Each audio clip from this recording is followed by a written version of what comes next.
ওগুলো ভিক্ষা করতে হবে না, চলো। আজ বৌমার ভাই আসবে, তাই ছেলের বাড়িতে মাংস হচ্ছে। আমি রসুন টসুন ছাড়িয়ে মাংস রান্না করে দিয়ে এলাম। মাংস কতদিন খাইনি, চলো আমিও বৌমার থালা বাসন মেজে দেব। যাতো না, বেরিয়ে এসে দেখো তোমার ভাই এসছে। ভাই ভালো আছিস? সেই দেখ, আমি 3 লাখ টাকা দিয়ে বাবার মূর্তি বানিয়েছি। দারুণ হয়েছে রে দিদি, মনে হচ্ছে বাবা পুরো জ্যান্ত বসে আছে। 3 লাখ টাকা আমার ছেলের অনেক টাকা, বলো। চুপ করো। এনে ভাই একটু কোল্ড ড্রিঙ্কস খা। আচ্ছা দিদি, তো শ্বশুর শাশুড়ি কোথায়? সে আছে, তুই খা না আগে। আচ্ছা শালাবাবু, তুমি ভেতরে এসো। বৌমা, তোমার বাবার মূর্তি আমি মুছে দেব? সাবধানে মুছবে বুড়ো, বাবার একটা আঙ্গুল যেন না ভাঙে। এই বুড়ি, যাও বাসনগুলো মেজে আনো, সবাই ভাত খাবে।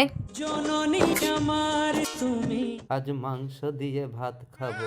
এ ভাই আর খেতে আয়, চল। এই যে বুড়ো, সরো, এখানে সবাই খেতে বসবে, আর মুছতে হবে না এখন, যাও বাইরে যাও। ওঠো ওঠো, চলো। দিদি আর দিস না, খেতে পারবো না। তুমি দাও না। তুমি মাংস রান্না করেছো, তাহলে নিশ্চয়ই খেতে সুন্দর। আরে ভাই খা না, অল্প একটু মাংস আছে, এগুলো কি নষ্ট হবে? এরাও বুড়ো বুড়ি, পান্তাটা খেয়ে নাও, খেয়ে নিয়ে ওই বাসনগুলো মেজে তারপর চলে যেও। বৌমা, কতদিন মাংস খাইনি, একটু মাংস দাও না এতে। ওসব মাংস টাংস নেই, মাংস এমনিতেই কম আছে, ওরা রাত্রিবেলা মদ দিয়ে খাবে। কাপড়গুলো কেচেছে, একটুও পরিষ্কার হয়নি, যাচ্ছে তাই। এই দেখো, কাগজের পেটিটাকে এই দূরে কেটে কি করেছে দেখো।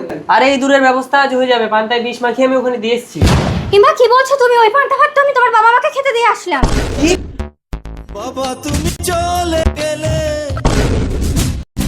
দিদি তুই এমন অমানুষ হলে তো তোর বাড়িতে কোনোদিন আসতাম না। ভাই যাতো না, এবার আমি 10 লক্ষ টাকা খরচ করে আমার বাবা মায়ের মূর্তি বানাবো। আমার বাবা মায়ের মূর্তিটা কেমন হয়েছে যাতো না? খুব সুন্দর হয়েছে গো। হ্যালো, জামাইবাবু বেঁচে থাকতে তো বাবা মাকে এক মুঠো ভাত দিলে না, এখন নিজে হাতে মেরে দিয়ে 10 লাখ টাকা দিয়ে মূর্তি বানিয়েছে। ছেলে আমার মস্ত